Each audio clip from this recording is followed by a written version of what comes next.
Shalom everyone, and we are today in this week in Parashat Yitro, and you can find it in the book of Exodus, chapter 18, verse 1. It's not a long parasha, but it's very, very much loaded with a lot of wisdom, especially that this is the parasha of Mount Sinai, Revelation and Aseret Hadibrot, known by mistake as the Ten Commandments. Okay, why known by mistake as the Ten Commandments? So let me go back to the beginning of the time of the ShOVaVYM. During the weeks that are called ShOVaVYM, which are the initials basically of the parashot, the names of the parashot, we are reading during the story of the Exodus. So this week, it's the fifth of them, the fifth week, and we started with Parashat Shemot. So that includes Moses being born to a nation of slaves in Egypt, the hardship of the slavery, the torture, the killing of the baby boys, and the killing of the rest. And then Moses grows up in the house of Pharaoh, and the whole story goes on and on and on. And the message around it, as we said a few times, is that the same way we read those parashot every year again, it is to show that every year we are having during that time of the year another opportunity to rise above all the mistakes, all the faults, all the disasters and the blockages that prevent us from being the person, each one of us, from being the person we want to become. Now, why is that important? Because A, we are never happy since as long as we are not connected to our own real calling. So the moment we're busy with all kinds of distractions, which means either with pain and suffering or with false desires that are not really our true desires, as long as we are connected to that, we can never be happy because we always feel a lack. We always feel something is missing. That story starts from the sin of Adam. The moment Adam and Eve sinned, we were, all of us, all of humanity, we were part of it because we were like cells. Each one of us was a cell in Adam and Eve. The fall of Adam created the chaos that we experience today. And our job is basically to correct the fall of Adam and create harmony and unity all over again. That's basically, in a nutshell, the story of human history. Okay? Now, if you don't understand what I just said, you have to start studying Kabbalah from the beginning. Okay? Now,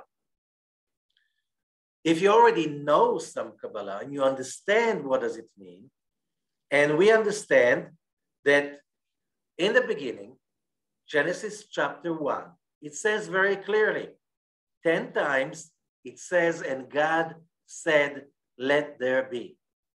How did he say? There was no space to say through. Does he have a mouth? Who was there to listen? And if there was no one there to listen, did he really say anything? Okay, many questions.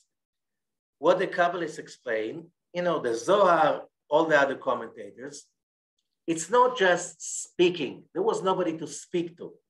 But the 10 sayings through which the world is being created, we're talking about 10 emanations.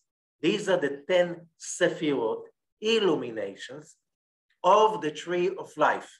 So the whole of the creation is based on 10 emanations, illuminations, and all what we see is basically the light of God being projected through all kinds of forces called creatures, objects, parts of the creation, that all of them have one purpose and one only, which is the will of the Creator to share pleasure with his creatures, us. Now, in order to receive the pleasure, as we learned, you cannot force people to feel pleasure. Why? We were created in his image, and being in the image of the Creator means you can't stand other people's favors, nobody's favors.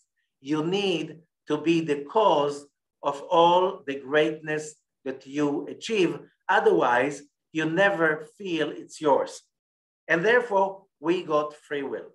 And that free will gives us the opportunity, the ability to experience challenges and to rise up to the occasion and to create our own light by overcoming challenges. Adam and Eve failed. The result that is that the story became more complicated, and humanity that came out after Adam and Eve was going down and down and down the steps till all of these 10 illuminations of the tree of life have been so much blocked that humans were basically zombies. People were just subjected to cruelty, and the symbol is the slavery in Egypt.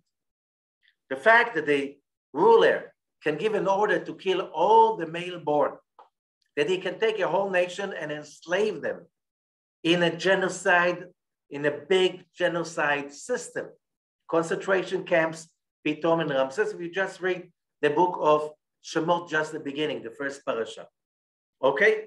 And that's okay. That means darkness. That means there's no light, no shining, no pleasure. There's only fear and subjugation to cruelty and of very few people. Now, the whole story of the Exodus is basically the story of humanity.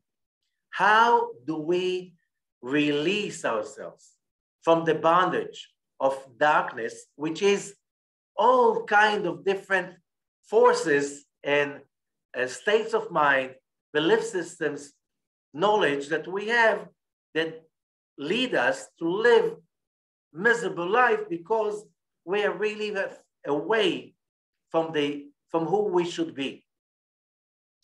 Understanding that, we know that 10 plagues that were inflicted over the Egyptian empire were basically, according to the Kabbalists, 10 different levels of plagues, which means forces that have been applied from above over the empire of darkness and cruelty, Egypt, in order to release human souls to freedom, which means the darkness was so strong that there was no free will. You could not choose compassion over cruelty, love over hate. There was no way. Humanity was in a state of mind of being zombies, simply being totally subjugated, slaves to negative thinking, okay? The deliverance out of Egypt is basically the deliverance of the idea of free will, the potential to have free will, to choose light over darkness, to choose love over hatred. That was the whole Torah, the 5 books of Moses, and that's the whole thing about the 5 books of Moses. It's not just about legalities and religion. That's nothing. That's not the real thing. It's only cover up that our brain is trying to give to it as part of that aspect of every human being, that we still have the dark part. They want to say it's only a religion. It's only history. Nothing to do with me. Who cares about it? Okay? No. We are talking about the process of redemption that started from the moment Adam and Eve fell. From that moment, Plan B came into power. And what is Plan B? Humanity must reach within a certain amount of time, that's not the place over to get into it, must go through a process of little by little growing up, maturity, achieving ideas, knowledge, that, and the belief system that allow people to choose to be creators, to be illuminated. Okay, that's the whole story. Now, the 10 plagues basically removed 10 huge forces of darkness. And every year, when we read the Parashot of Bo, and before that VaEra and Bo, which describe the 10 plagues, it is for us an injection of power like it was some 33 centuries ago in Egypt, in order to give us another option to move up the ladder of evolution towards illumination. Now, the result of the 10 plagues and the journey the Israelites did in the desert for 7 weeks after the 10th plague, from the 10th plague till Mount Sinai, Revelation, 10 weeks. I'm sorry, 7 weeks. Those 7 weeks were 7 stages of basically transforming those people who were slaves for centuries, into people of an awareness of free will and a real illuminated state of mind. And the result was that when, as we read, when the Israelites come to Mount Sinai, and as it says so, they already were in a state of total spiritual awareness. And we learned that when we see how the people stand there as a one soul, one nation, one heart. Okay, as it says, Vayichan,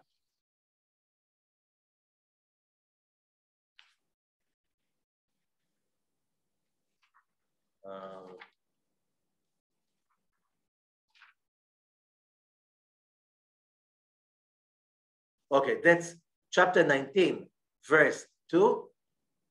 ויסעו מרפידים ויבואו מדבר סיני ויחנו במדבר. And they traveled from Rephidim, and they came to the Sinai desert, and they camped, in plural, in the desert. ויחן שם ישראל נגד ההר. And then it says, and he, the name Israel, camped in single, he, in front of the mount. And what does it mean? ויחן שם ישראל. You're talking about the nation, should be they camped. Why? And Rashi says, that's from the Mechilta, Vayichan Sham Yisrael, Keish Echad Belev Echad, like one person, one heart. Okay? So, because they arrived to that place of one person, one heart, the result was the opening, the heavens open up, and then there was a revelation, what is called Mount Sinai revelation. Part of the revelation was what people saw, as it says, and they saw the voices. They saw the sounds, and they saw what is called the 10 Eser HaDibrot. Remember in Genesis chapter 1, it was Asara Ma'amarot, 10 sayings. Eser Dibrot means also in Hebrew 10 sayings, never commandments. In Hebrew, commandments are tzavim. So it should be asara tzavim. It does not say tzavim. It says dibrot, which means sayings, okay, utterances. So basically what the Zohar is saying, the light of the creation that was blocked for so many years because of human negative activities, negative thoughts, desires, and misbehavior, have been unblocked and as the deep suffering in Egypt and the 10 plagues, then the 7 weeks of working in the desert, and finally the unity that basically activated that revelation that revealed to humanity the original light of creation all over again. And therefore, what was revealed on Mount Sinai is the Torah that includes, in the beginning, God created the heaven and the earth, all the way till the end of the book of Deuteronomy. So the Torah is not history, not a religion, nothing like this.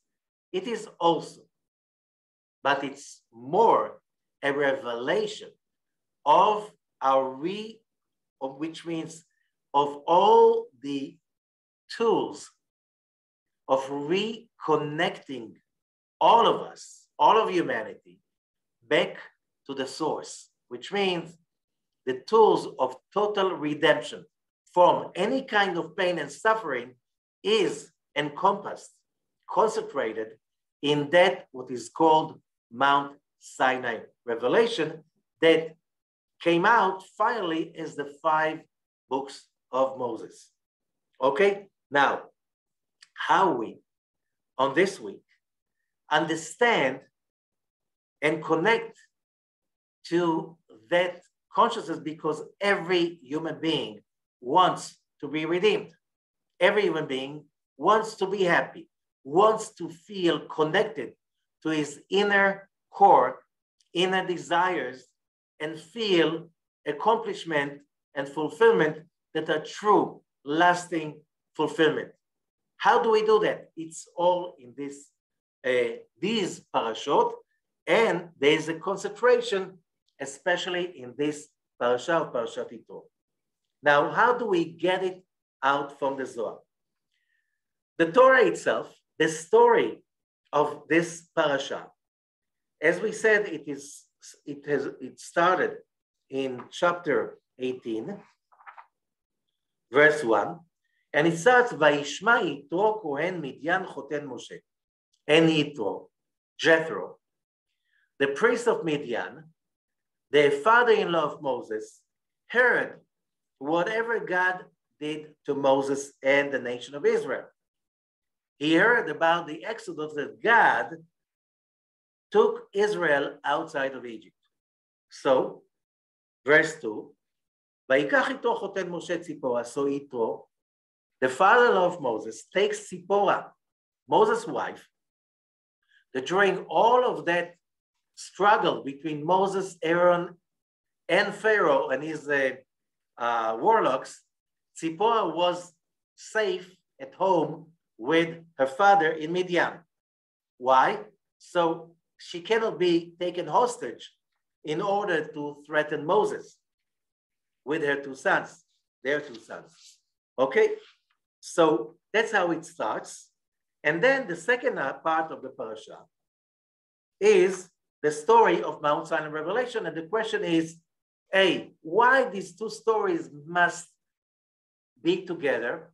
And the whole parasha, the parasha of the climax of the whole Torah, the climax of human history. That story, that climax is being named after Yitro, Jethro. What's wrong with that? And the answer, we will see, we'll read in the Zohar.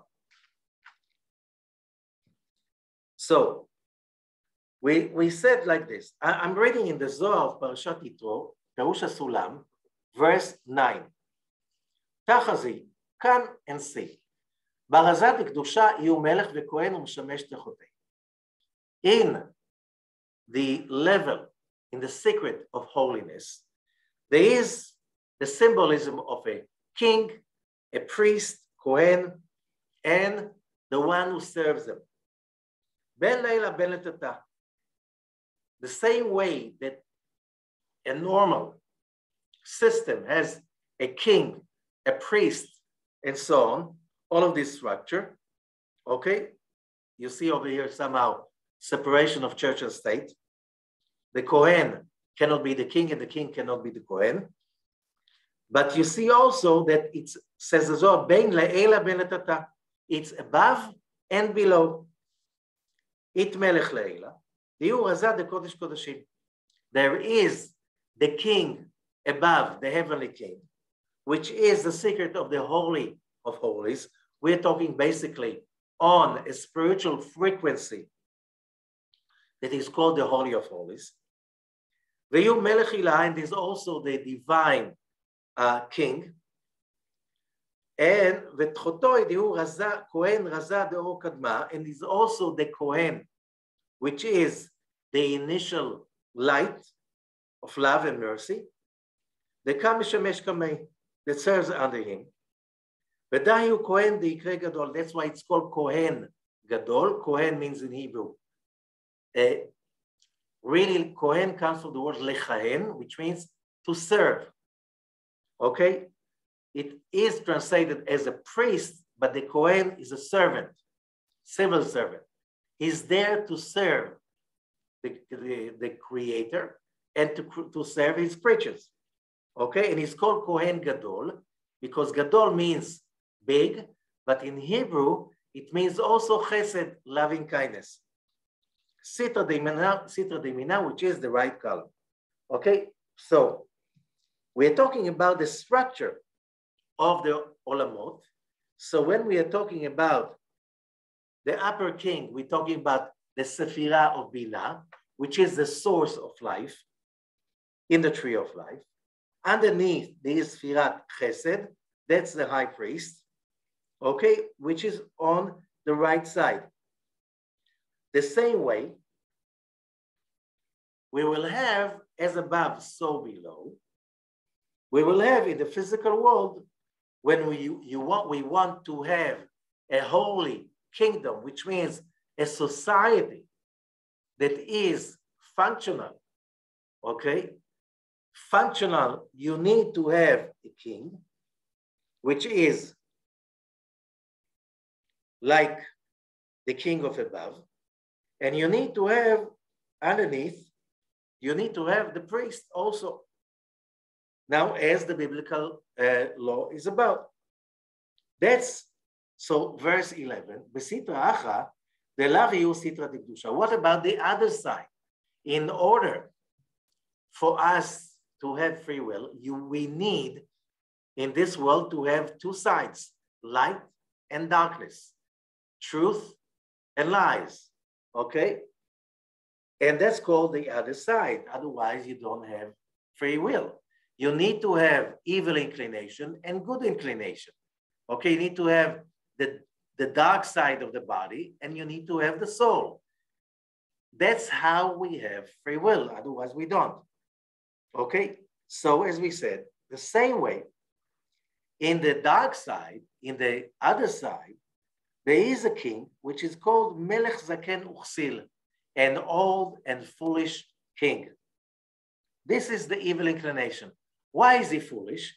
Because, you know, when we listen to him, usually it doesn't serve, always, basically, it doesn't serve our interest for the long run.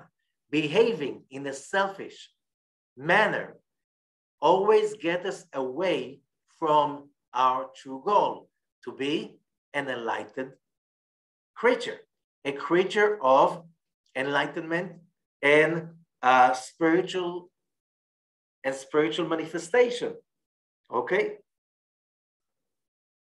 And under the king, that king which is called the evil inclination, which is all our drives of what we call as foolish ego, lust, and all of those habits that we have that take us away from our goals of becoming better and better all the time. And underneath the evil inclination, there is the dark side that is also called, as we said, the king. Okay, we have the king, and the king is the evil inclination. The same way there is also a priest on the light side. There is on the dark side, it's called Kohen On, the priest of evil. And that power of evil on שולט על מעשה ההוא שעשה ירבעם. He is the one that makes it successful. When people choose the dark side, they have, in the beginning, a lot of power, a lot of satisfaction. You know, otherwise, there's no seduction. If you choose the dark side and immediately you feel the darkness, so who would choose the dark side anymore? But when you choose the dark side, there is a fulfillment that you get in the beginning. Only later on comes the morning after. But that energy that you get as an illusion of success, that energy is called the Kohen, the priest of evil. Kohen on. And without this power,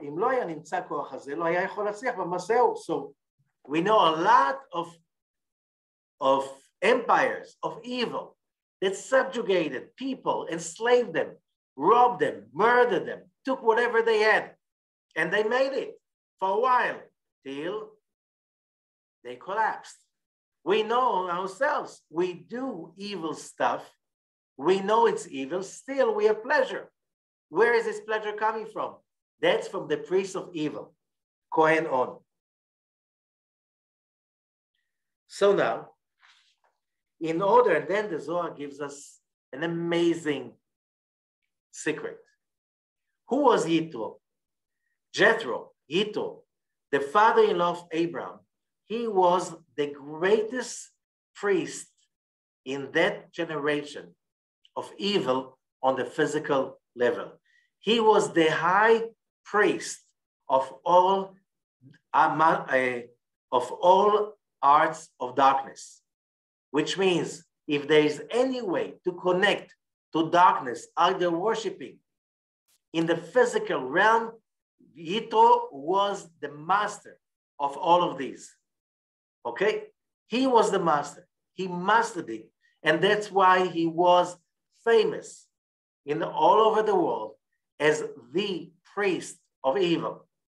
Okay? So what the Torah is saying to us, when we start the parasha and it says, Vayishma Yitro Kohen on, and Yitro, the Kohen of Midian, he heard whatever God did to Moses and Israel, his nation, that God took Israel out of Egypt, and he comes to Moses in the desert.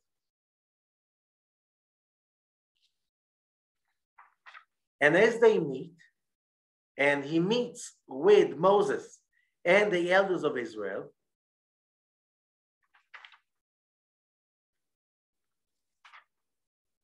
and verse 9 in chapter 18, ויחד גיטו על כל הטובה אשר עשה אדוני לישראל, אשר יצילו מיד מצרים.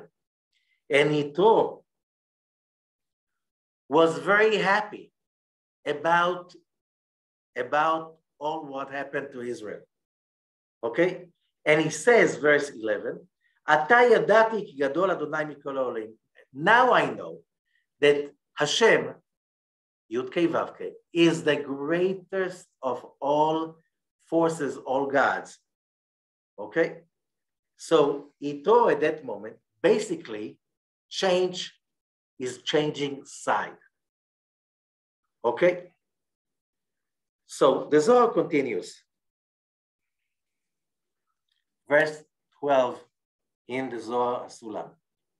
סוד הדבר, בשעה שהמלך הזה וכהן הזה, בסטרא אחת נכנעים ונשברים, when the king of evil and the priest of evil, when they submit and subjugate and break, then everybody else is able to connect to God and to be thankful to him. Only then, God will be the only ruler above and below. As it says, v'nisgav Hashem levado bayom hahu. Isaiah chapter 2, and God will be above everything on that day of redemption. Okay, so what's in it for us? Basically, the Zohar is teaching us that if we want to achieve any true, real revelation, we need to take the path of breaking the dark side in a way that the dark side will be converted, like Yitro, to be connected, thankful to the light of the creation and to the values of the Creator. This is a condition in order to reveal the second half of the parasha. And what is the second half of the parasha? The second half of the parasha is Mount Sinai revelation. You can read it in the Torah itself. But if you go to the Zohar is an amazing description. And there are two ways we can look at it.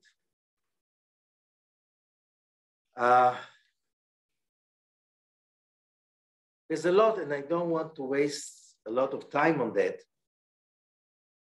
But there's a long, long Zohar. We can start.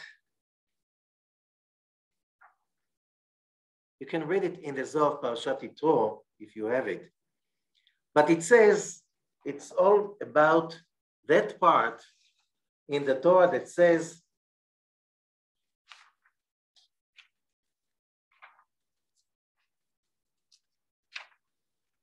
towards the end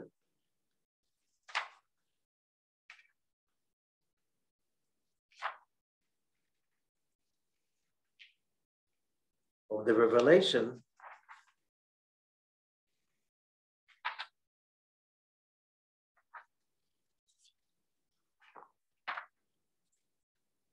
okay, chapter 20, verse 15. וכל העם רואים את הקולות ואת הלפידים, and the whole nation see the voices. You don't see voices. You hear voices.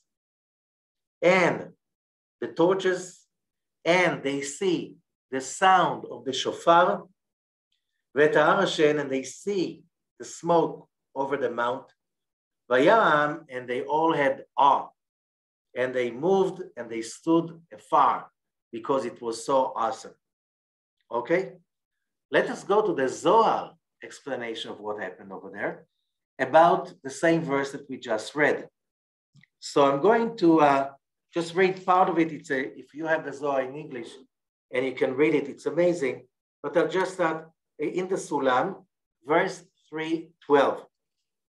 Tanya Rabbi Yossi bar Rabbi Yehuda Amar. We learn that Rabbi Yehuda, Rabbi Yossi, the son of Rabbi Yehuda, said, Ra'u kan Israel, and the nation of Israel saw Mashalo Ra'a Yechezkel ben Buzi. Okay, one of the greatest revelations that is always been mentioned is the prophet Ezekiel, chapter 1 in the book of Ezekiel, speaks about the revelation of the chariot of Ezekiel. Ezekiel has an amazing revelation of the godly features of the heavenly world. Okay, the many symbols. It's not as it, you know, if somebody is uneducated, reads the first chapter, it could be like, this is a UFO landing, you know. Okay, but it's not. It is a symbolic description of the heavenly world.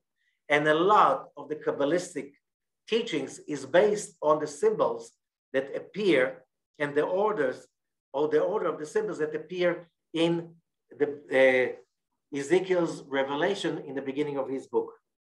However, what it says over there, that the whole nation of Israel, everybody, men, women, children, fetuses, saw, and that moment of revelation, more than Ezekiel saw in his revelation, which means everyone present on Mount Sinai had experienced a prophetic revelation higher than any prophet ever experienced. And all of them attached to the precious divine wisdom. 5 מדרגות של קולות ראו ישראל בהר סיני. 5 levels of voices the people of Israel saw on Mount Sinai. ב5 מדרגות אלו ניתנה התורה. On these 5 levels, the Torah was given. מדרגה חמישית, I don't want to go into the, but there were 5, and we know every human being has 5 potential levels of revelation. Nefesh is the lowest, Ruach, number 2, Neshama, number 3, Chaya, number 4, Yechida, number 5. No translation into English, okay? It's 5 levels of the soul. Each one of them is divided into 5 levels. Each one of them is divided into 5 levels. So we have 125 levels. Everybody present on Mount Sinai experienced all levels all together at once. Okay? Verse 3:13. Amar Rabbi Elazar said, בישראל כתוב פנים בפנים דיבר השם. And he says about the nation of Israel standing there on Mount Sinai, face to face, God spoke to you. In Ezekiel, it says, Ke'ein, udmut. It was like, I could imagine, which means they were symbols. The Israelites saw it directly, not through symbols and shades. Ezekiel saw it like they were like partitions. He could see only shades and shadows through partitions. So he saw symbolic thing, but אמר יהודה, מה שראו ישראל, רבי יהודה said, מה שראו ישראל, לא ראה נביא אחר. What every person was there on Mount Sinai saw, no other prophet saw. כל שכן מה שראה משה, לא ראה נביא אחר. And of course, Moses, what he saw at that moment, if his people saw so much, Moses was the leader of all of that, conduit all of that, he saw much above it.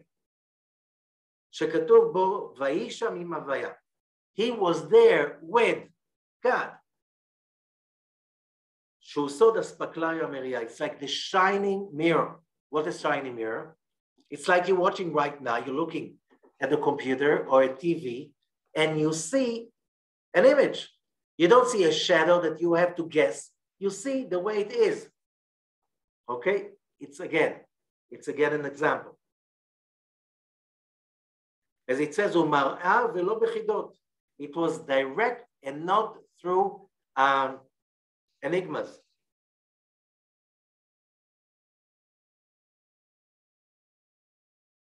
Then it continues, there's a lot of that it says, but there's a part that I need to read every year just to emphasize what we want to get from this parasha. Verse 3, I'm jumping to verse 3:42. Tana amar Rabbi Shimon. So we learn, Rabbi Shimon said, כתוב, וידבר אלוקים את כל הדברים. And God spoke all of these words, not commandments, words, okay, sayings. שלמדנו, as we learned, בשעה שהקדוש ברוך הוא נתגלה, when the holy blessed be he, when God revealed, והתחיל לדבר, and he started to speak, העליונים והתחתונים התחלחלו. The upper worlds, the lower worlds, it all shook. ויצאו נשמות ישראל. And the souls of Israel left their bodies. Verse 3:43. ולמדנו, and we learned, מילה היא הייתה פורחת מלמעלה למטה. Every word that came from above was flying from above to below. ונחקקה בארבע רוחות העולם. And everybody, every soul of every Israelite on Mount Sinai could see the word coming from above. That's why, and they saw the words coming from above. And how every word came from above to below, and it was engraved in the four directions of the universe. Came down and went up. And when it went up, it is being fulfilled from the mountains of pure persimmon, which is a very, very precious spiritual incense or perfume. When it then it could fulfilled with the dew, the heavenly dew. And then that word came down and surrounded the soul of every one of the people of Israel and gave them their soul back. ומסבבת סביב ישראל ומחזירה להם נשמתם. ומסבבת וחוזרת ונחקקת במקומה בלוחות האבן. And then the interaction between the souls of Israel and the words created the engraving of that word in the stone tablets.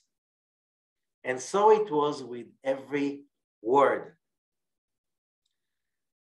Verse 344. אמר רבי שמעון, כל מילה ומילה הייתה מלאה בכל אלו הטעמים, בכל אלו דברי גזרות, שכר ועונש, סודות וסתרים, כי האוצר הזה המלא מכל.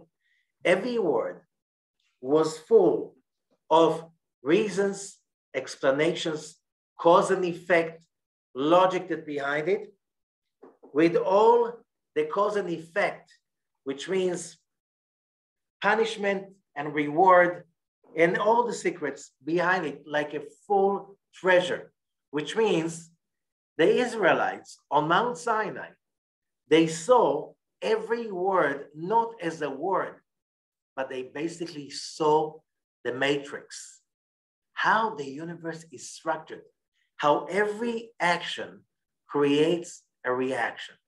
They saw the programming of the universe. They saw when you do this, that's what happens. And that's the next stage. And then the next stage. And then it speaks about it, verse 345. ובשעה שמילה היא הייתה יוצאת נראית כאחת, וכשנחקקת במקומה בלוחות האבן נראים במילה 70 ענפים שולים בתוכה ו50 כתרים, and so on. They saw as the word engraved in the stone, the sparks that came out, it was like a tree with 70 branches, and each branch out to 50 branches, and so on and so, which means basically they saw the real programming code of the whole universe. Seeing that was so illuminating that they arrived to the place of Adam and Eve before the sin, which means eating from the tree of life and feeling the greatness of the creation, the way they created it for us to enjoy. Okay? No wonder we say that on Mount Sinai, we couldn't say else than that we'll do and we'll listen. When you see everything, you have no free will anyway. So being in a place like this, as it says, continues, Vayu Israel roim ayin be'ayin vayu smechim. And the people of Israel, each one of them, could see it eye to eye, and they were happy, fulfilled, excited. Verse 346, וכל הדורות שאחריהם, כולם נזמנו שם, and all the generations that were supposed to come after those people present on Mount Sinai, they were there also, which means all the souls that came after that generation, they were there also, which means most of us. וכולם קיבלו התורה בהר סיני, and all of them received the Torah on Mount Sinai. שכתוב כי את אשר ישנו פה עמנו, and Moses says, whoever is with us today and whoever is not with us today, they're still with us.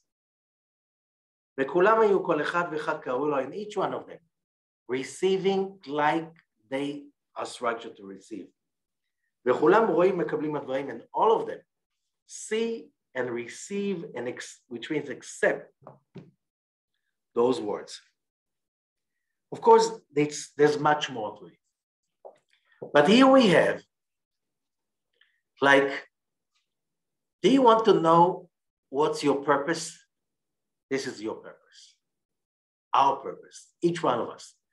When we connect to the universe, to all the causes of the creation, to seeing, perceiving, understanding, feeling all the light of the creation and understand how it ticks, how it's working. And that gives you a true, real happiness, lasting happiness, okay? That's what we are created for. The problem is that that didn't last long. Why? Because when you have no free will, you can't hold on to it. And we had the free will, which means we had to wait for Moses for 40 days. He came down after 40 days. We couldn't have the patience like Adam and Eve. And the last 6 hours, like Adam and Eve, we failed. So the story goes on. But we had the taste. And more than that, we left with the Torah, which is basically the tools. It's not just tools, it's the wiring, the programming. It's everything that basically reconnects us to Mount Sinai. That's why we study Torah, we study Zohar. All of that we study for one purpose. Every Kabbalist will explain it to you, to reconnect us to that state of Mount Sinai. That state of prophecy, because as long as we do not connect to that, we have the memory inside us, every human soul. And as long as we are not connected to that, nothing will satisfy us. So yes, we live in a civilization that preaches to us money, power, all of that stuff that materialism has to offer us, and it doesn't satiate us. And as long as we are running after that, as long as we are pursuing it, we'll always feel the lack. The only way that we can have that revealed, we have to subdue the priest of evil, which is the king of evil, the evil inclination, and the priest of evil. And this is why we have the two parts of this parasha.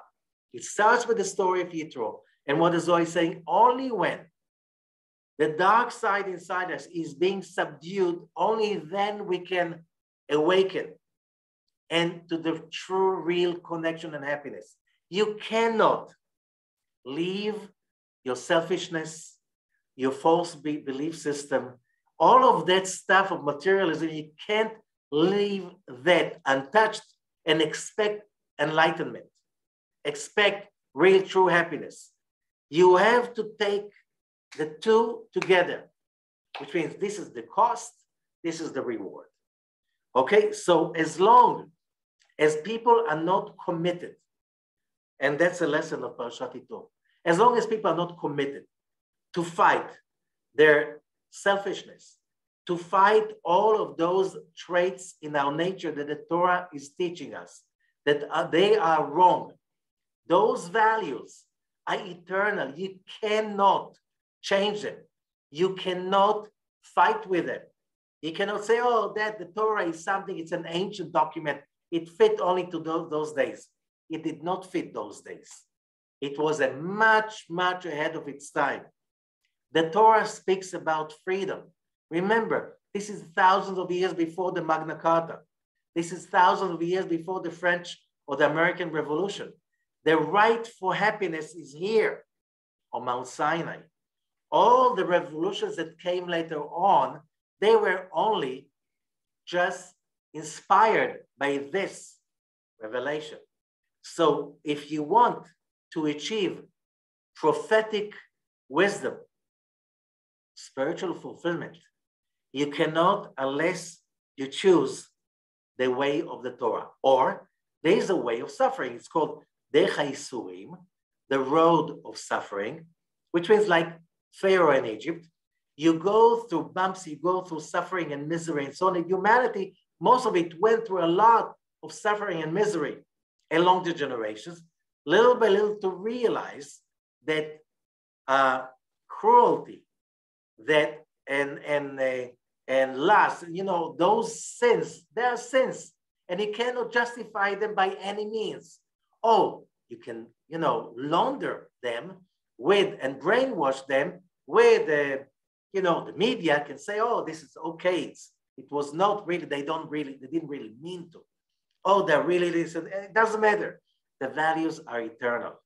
And as long as we do not follow the values of the Torah, and that means fighting our own selfish, dark king and priest, those forces, which means the priest is giving us the power, which means when we do terrible stuff, like drugs, like alcohol as a way to fulfillment, that's using the priest of On. Okay, On means also vigor. That you feel fulfilled and then poof, you drop and you're empty and you are simply in void. This is, you cannot go against it. Yitro also is teaching Moses over here how to create it. It's called society. We know how society is a key issue. Every dictatorship is based on social pressure, on oppression, on brainwashing, on all what we know today even. That's how regimes have the power to subjugate millions and billions of people. Only when you connect to your own judgment, by breaking your own king and priest of negativity, only then you can achieve that real true freedom, which is the ability, as the Zohar is speaking, not just the values, not just the laws of do not kill and do not steal. This is just a cover up. The purpose of a human being is not to be polite and nice. The purpose is illumination, spiritual awakening, fulfillment, prophetic experiences. That can come only when we wage war against the king and priest of negativity, of evil, and that are, first of all, inside us. Without that, we cannot achieve the illumination. Without the illumination, it doesn't matter the food we eat, it doesn't matter the fortune we get, all the whatever, it doesn't matter what we consume. It's all shallow and short-lived. You want redemption, you have the key over here. Thank you so much, and good luck with the journey.